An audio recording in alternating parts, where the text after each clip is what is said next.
ma-heal kita. Kaya healing siguro nila sa atong physical nga lawas. Ang tao nga mentally sick, ma-heal man sa Ginoo. Ang tao emotionally sick, ma-heal man sa Ginoo. Ang tao nga spiritually sick, mga turan, ma-heal man sa Ginoo. Kaya Ginoo, I proclaim my hands to the Lord. Kumplito ang Ginoo. Kung arat ka sa Ginoo, kumplito kita sa Ginoo, mga turan. Buo ang kabuhi ta. Subok kag sa palabuton, mga turan. Dugay na lang ang paaman nagaturan sa kabuhi ta. So, diri ginsulat, diri mga kautunan nga bahin sa may nga ang walls of Jerusalem pagbalik nila, gin-rebuild nila ang temple. So, gin-rebuild ni Maya, sila mga revivalist, nga batag sa Ginoo para i-rebuild ang Jerusalem. Nga abo, for 70 years, more than 70 years, ginsunog ng abo. Itukura na lawat ang siyudad sa Ginoo, gikan sa abo, mga kapatid. Pero, ginsugura ni Maya, siya gawali, siya ga-encourage sa ila. Kaya namin trabaho kung may gawaling encourage sa ito. Saan sa ikaw lang. Yes.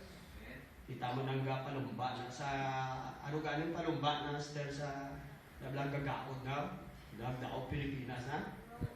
Rowing, may gatukar na may gatukar na para dungan-dungan, mga turan. Ito hindi kagbatyang tuod ka po Kaya di kanami isang bit no, sige mo. Hindi ka gusto makulihot basta sakot ka mo. Hindi may gawali. Katawan si Kinutubak, sige mag-rebuild tayo. Sige na lang. Sigura na nila. Kuya mo mga turan nga pila lang ka little time lang, nalikop na nila. Kagtunga, nasang padera na mo. Kataso. And then sa unhan na kung basahon nyo, within 52 days, matulan, 52 lang kadlaw, kuman ang padera. Hindi niya padera sa nga kong looting 150 square meters, ha? Padera sa syudad. Syudad sa Jerusalem, may punta, may wall, matulan. So, ngayon pa dito, lapad, taas pa na. Na anong puwersa, na anong abilidad sa mga Hudiyo. Gatapok na raragin nila. 52 days. Praise God, ubarang mo, kita mga kunta nila. Si Sanbalat at Tibaya, huyaan sila. Nga sa tanan ng paghinga mo nila nga stapon, hindiron, nga buton, gubon, patyon. Tanan na lang may mo ni Sanbalat at ni Tibaya, hindi Israel, mga enemy sa Israel. Tanan ang kahok, hindi ko nila. Hindi pa pagarang spirit sa mga Jew. Israel, God's people. Mga tao, makabati ng Jew tayo istorya. Gansulto, dulaan ka lang gana. Wala, ano pumurukso, pag paghaboy yung mga mula da. Iyo spirit affected na yun. Grabe na yung masahan yun grabe yung mga Jew mo. Mabugikan sa abo, din ka makuha mo kanya. Grabe yung insulto sa balad, tubayan, tanan nga sakit niya ba? Anong tukuro nila na? Anong ilang material nila? Nga sa abo, sila na. Pero teka ulit yan. Sige, wala, tukuray na kay tukuro lagi ka sa abo na. Tungtunga na, fax, wild na ito, niya marumay na. Kaya tanan nga insulto ka. Programme within 52 days sa tanan nga malain nga mahambal para ma-discourage, mag-back spirit sa Diyo, ma-disturb, kag ma-distract. Dahil plano pa sila nga kako nila mo pilang, sudlo nila ang pamatyo ng mga builders. Ato na. Hat makabati uturan sa ni Nehemiah sa intelligence, ang ginimo nila uturan. Yung pamutangan niya, mas mga trabaho. Ang isa, biyak, pala. Ang piko, ang biyak. Espada. Sige, obra. Sige, uyat espada. Kaya diba, anytime lusobon sila mga enemy. Diba, na ready. Sabi niyo, sa pag-alagad si Ginoo, may chimpo bayak nga gaamo na. Ngaway ka na motoran, aputan sa obra mo si Ginoo, mabantay ka pa. ready espada mo. Ne? Para hindi ma-hinder mga kauturan. Ang atong direksyon sa Diyos. Nalambot mo na ng kalidad sa pagkalagad sa Ginoo. Nasamdagin mo kasang bulaton pagkalagad sa Ginoo. May espada ka pa. Turan. Nagapakibako. Pero you see, within 52 days, 50, may kalambot 2 bulan. Human ang pader, wall, sang city, San Jerusalem. Grabe nga fit, motor. Grabe nga record. Grabe nga ari. Grabe spirit, motoran sa mga Jew. Grabe nga ubra, performance. Gatakok at daw, kat siguro. Nga siling sa Biblia, the people has a mind to work.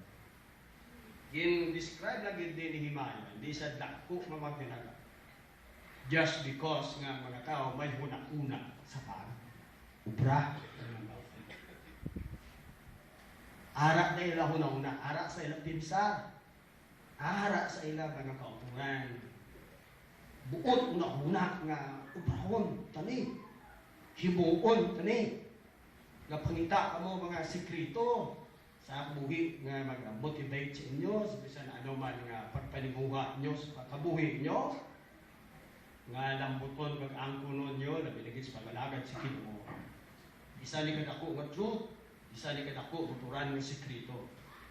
Ibutang mong pinsar ka mo noong na mo sa mo nagabutang. Kaya kung wala na pinsar mo, hindi ka naman tabok, mahimo. At Diyos may makadiling, ang ginabutang niya sa pinsar ka, sa kabutang, natura. Ang Diyos nag-speak sa mind, sa kadawhan niya. Kanyan, kung magbutang ng pinsar mo nila, may tsansa nga mahimo, mga natura. Amen?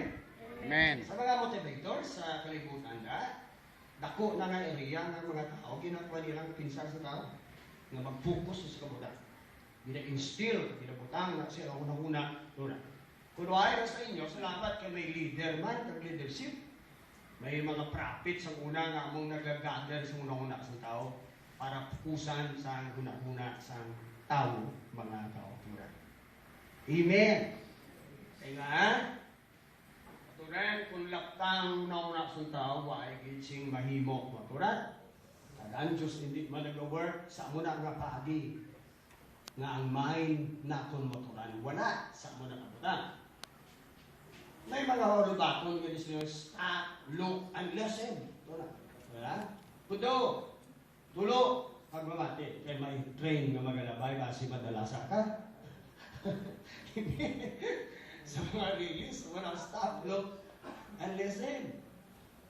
Tugutin nyo kung magambal sila, iba nga tao, pirting nga karat, kabakas ng pirmi lang, karis ng pirmi lang, pirtik sako sa kabuhi, maturan. Nga di sa balo, kundi na sa nayon, sa guba na lawas sa himod, o sa kasakuon ng parik-parik sa mga bisan, ano pa tayo na kabuhi. May chimpo pa yaw na kinanglan mo, you need to stop. Kudo alay, kag magtulok, kag magpamati. Bisan tumulo ka na, bisan pastor, kag wali ka, may time nga you need to stop, look and listen. Eh, ang Diyos may iutek sa imo. Ang Diyos may pakita sa imo. Ang Diyos may patulupangon sa imo. Sabi mga problema ka, kalabulman na ka, gabuluron pinsar ka, sa lampok kilay na, ka-tension, ka-stress ka. Mariak manuglupok na kay daw ay gapon plagyan. Daw labok niya ko. Kaya ili-occupy ka sa imo ko bulingon huna, imo pagi. Kung anak kasi Ginoo, no? You need sometimes stop. Na, anang out libot. Kag mamati, kay iya san Dios paagi, ipakita ya sa imo. Iya direksyon, ipabati ya sa imo mga. Sangwa iya hapos, wa kag mahimo mga kapura. May preacher nga nagwari sila niya, si Reverend Golder sila niya, if God say yes, and you say no, you will not be saved. And if God will say no, and you will say yes, you will not be saved. Kung ang Diyos magsiling no, ikaw ay mo yes, hindi ka may mo kalwasan mo. Magsiling ang Diyos na no, ikaw ay yes, hindi ka maluwas. Kaya sa pangalagad sa Ginoo, co-worker kita sa Diyos. Hindi makaturanan kita lang gabuo. Kita lang makaturanan nagahimok paagi. Kulangon ka, tagkapuyon ka, makaturan. But with God, you're not promised He will be with you. I shall be with you. Upod sa imo, I shall be in you. Mga kauta. Mangin sa sulod ko ninyo. Then, ang Diyos arak posisyon na kinangan mabatian siya. Bisa sa ito mga prayer, may time nga hindi rin mo tananwa ka lang. May time nga ma-meditate ka kag mag-commune sa Ginoo, and the Holy Ghost is speaking to you. O sila nga magpinsar ng sa pastor lang na dilang Diyos. Minister no, sa prophet di. Anak ka mo sa Ginoo, God can speak to you. And He will speak to you. He desires to talk to you. O galing ko ng pinsar ta, wala sa iya mga turan. Kaya na aton buot, wala sa kwan sa Ginoo, turan, kita batid. Kagang Ginoo, ka-gentle kayo, mga turan, nga visitor sa kabuhi sa tao. Damas Bible misiling nila nga, behold, I stand at the door and knock. Bisan siya ang tag-iya sa talan diri ko ay taginaharog. Na magkadto sa balay ta, sa kabuhi ta, itulod dyan ang golping perta. Ay nako! I don't know. No, our Lord is not that way. He is a very gentle owner. Na behold, I stand at the door and knock. Manoktok pag Ginoo siya rin ang tagiya sa aton. Iya man ni balay, iya man ni templo. I love Him for that. Praise the Lord. Pag manoktok siya, kita mag-abri sa iya mo. Abrihan dam, turang Ginoo, mag-speak sa aton. Hindi siya mag-touch, mag-inspire. Hindi niya mag-bless sa aton, mga turan. Ginoo mag-ahatag pang nauna inspiration pag-leading sa inyo. So may mga times sa bus ka mo, hibik ka mo, you're touched by the Spirit of God. Kung sa ara ka mo, tura din ka mo da, sa airplane, tura, the presence of the Lord is going to visit you and touch you. So may mga anxieties ka mo na, the Spirit of God is going to touch you, the presence of God will be with you on the airplane. Bantanan mo nga mga kwan, madula, di, kanami, isang touch sa Ginoo, tapos sila, wala ka, erase din ang tanan ng mga ara ng mga mind mo, kwan mo, tanan ng mga itching mo, madula, you be at peace, assured mo, na ginuupod sa imo. Ano pang madugang, mother? I will be with you, ano pang madugang, sila niya kay Abraham, because you follow me, and you hear my voice, na ano ng reward to sa imo. I will be your reward. Siya ito mismo ang reward. Hindi lang silang isa ka ano nga mga pagkabutang sa ano nga posisyon na iyatag sa inyo.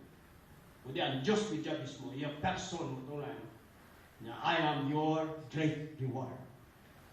And I am your shield. Patagaan kita sa Diyos mo na dakong mga butang sa kabuhi. Hindi at kulang pa na sa gata. Kundi ang Ginoo nag-promise, ako gidya upod sa imo mo. Wala labot yung padala sa mga angelic, yung mga assistant sa aton. Hindi ang Ginoo kontento. How good is your Lord? How good is your Master? How good is your God, mga mga. Wala sa bayan, may mga prophets sa padala, may mga ministers sa padala. Para natanan sa inyo, mga aturan. Wala labot sa inyo mga angels sa padala. Yeah. May mga angelic na mga assistants din provide ang Diyos sa inyo. Sa mga difficult na mga bagay, kag mga impossible na mga sitwasyon. God sends His angel to assist you. Huwag mo balusin akong isa, mga tunan. Ang Diyos padala angel to para magbulig sa inyo, masisya. Tingala ka mo nga, nahimo ang mga bagay. His angel visited you. Visit ang angel. Tingala ka maturan nga mo ng resulta, mo ng buwan. Bangod kayo nga ang angels, ang Diyos yung padalaya to help you. Yeah? Yes. So clap your hands to the Lord. Ang Ginoo na to. Now, kita mo sa kasuguan sa Diyos number 1, nasugo siya Love the Lord with all your strength, with all your heart, and with all your... Tama na? Isa ka dako butang dara, turan na with all your mind. Kaya nga ang mind, sanda, kadako kayo. Sila niya, it's all in the mind. Sila nila, it always starts in the mind. Mga pato. May harap na lang pala ng gasolin.